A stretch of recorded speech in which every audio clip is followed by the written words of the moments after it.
Cooler का final result इतना शानदार आएगा मैंने बिल्कुल भी नहीं सोचा था। तो नमस्कार सभी भाइयों को, जैसे कि आपको पता है मैं अपने घर पर पड़े पुराने कूलर को एकदम नया बनाने वाला हूँ। ये उसका पार्ट लास्ट। सुबह मैं मंडावा जाकर कूलर के लिए ये जालियां लेकर आ जाता हूँ, क्योंकि पुराने वाली तो पूरी तरीके से खराब हो चुकी थी। और मैं पास में जाकर देखता हूँ तो कूलर का पेंट भी पूरी तरीके से अब सूख चुका था। फिर मैं कूलर की बॉडी को छांव में लेकर आ जाता हूँ और इसमें अब ये मोटर फिट करेंगे। फिर मैं बिना देरी किए हुए लग जाता हूँ काम पर और इस मोटर को अब यहाँ पर फिट करेंगे। फिर मैं मोटर के चारों तरफ के नट बोल्ट कस देता हूँ। अब मोटर के नट बोल्ट कसने के बाद में सबसे बड़ी प्रॉब्लम हमारे सामने आई थी, ये वाले नट जो जाली के थे, क्योंकि मैंने जाली तोड़ी थी, निकाली नहीं। अब ये निकलने का बिल्कुल भी नाम नहीं ले रहे थे, क्योंकि इन पर जंग बहुत ज्यादा आ रखा था। तो फिर फाइनली मैं ट्राई करता हूँ इनको काटने की। फिर बहुत ज्यादा परेशान होने के बाद में फाइनली मैं दो नट बोल्ट को तो काट देता हूँ और यहाँ पर थोड़ी सी चोट वापस लग गई थी। अब नीचे वाले नट बोल्ट तो मैंने काट दिए थे, बट ऊपर वाले अभी भी रह गए थे।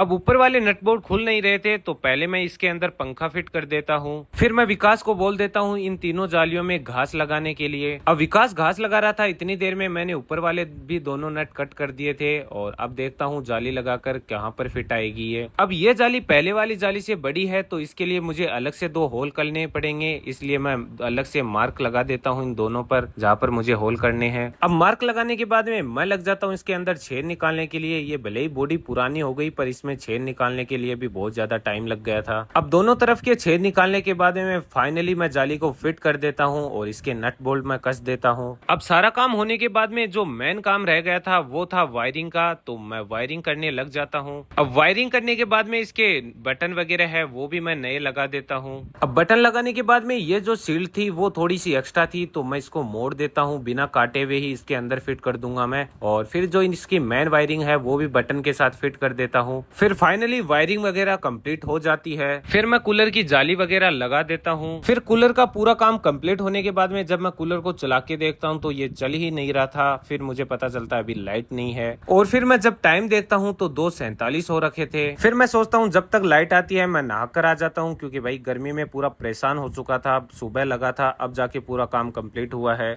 और फिर मैं आ जाता हूँ नहाकर, और मैं नहाकर आता हूँ जब तक लाइट भी आ चुकी थी। तो मैं इसको चेक करता हूँ चलाकर, तो ये चल भी गया था। फिर गाइज इसको इसकी अपनी जगह पर रखकर मैं इसके अंदर पानी भर देता हूँ। और गाइज आप देख सकते हो पहले वाले कूलर में और अब वाले कूलर में दिन रात का फर्क है, क्योंकि मैंने दिन रात मेहनत की थी इसको नया बनाने में। फिर मैं कहीं जाकर खाना खाता हूँ, और खाना खाता हूँ तब लगभग 3:20 हो चुके थे। तो गाइज आज के व्लॉग में बस इतना ही। व्लॉग कैसा लगा कमेंट करके जरूर बताना, और ऐसे इंटरेस्टिंग व्लॉग देखने के लिए मुझे फॉलो जरूर कर लेना।